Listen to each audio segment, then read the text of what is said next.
কি করবো এগুলো? আয়রনটা আর বোর্ডটা নিয়ে এসে এখানে দে।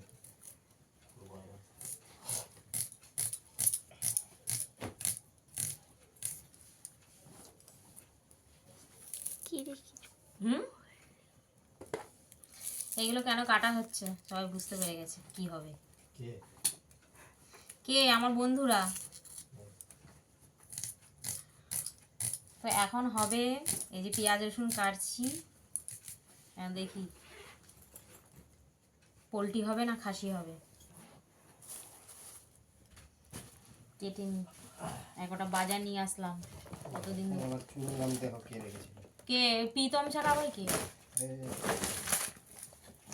রসুনের কোয়াগুলো কি মোটা মোটা দেখ, দেখ দেখো।